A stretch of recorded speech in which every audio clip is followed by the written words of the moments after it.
musi usathu fhela na tshifhinga tshingafhani fulo ili la u thivha dzi-badani ḽo thoma, muhumbulelwaho vha tshi khou tshimbila nga veni i sinaho mafasiṱere o mbo ḓi imiswa. Mapholisa vho ḓo wana uri nga ngomu ha veni iyi hu na dzi-thundu dzi sinaho manwalo. Tshanda tsha mukhomishinari wa mapholisa vunduni ḽa Gauteng vha ri vhathu vhane vha fhira maḓana a malo vho no fariwa u bva tshe mafulo avho a thoma. In that case, Home Affairs is going to process those people. And in terms of charging the driver, there is a specific, acts or regulations which regulates the issues of illegal immigrants. So Home Affairs, they are in a position to can deal with those issues and they'll deal with it precisely. Vho-Mthombeni vha khou dodobedza pulani yavho yo ṱanganela naho ya ano maḓuvha dzi holiday dza Christmas na ṅwaha muswa. Mapholisa vho vhewa kha magondo mahulwane sa tshipiḓa tsha fulo ḽa tsireledzo.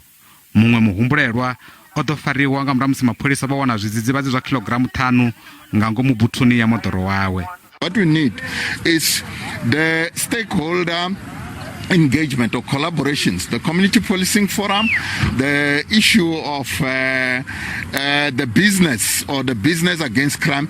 So it's taking forward those initiatives in ensuring that we are and we feel safe in Orange Farm. But further than that, as a province, we are looking into the issues of the malls where we are having the community patrollers. Vhaṅwe vhoramimoḓoro vho ṋewa ndatiso nga murahu ha vhukhakhi ho fhambanaho vhune ha katela na dzidiski dzo fhelelwaho nga tshifhinga.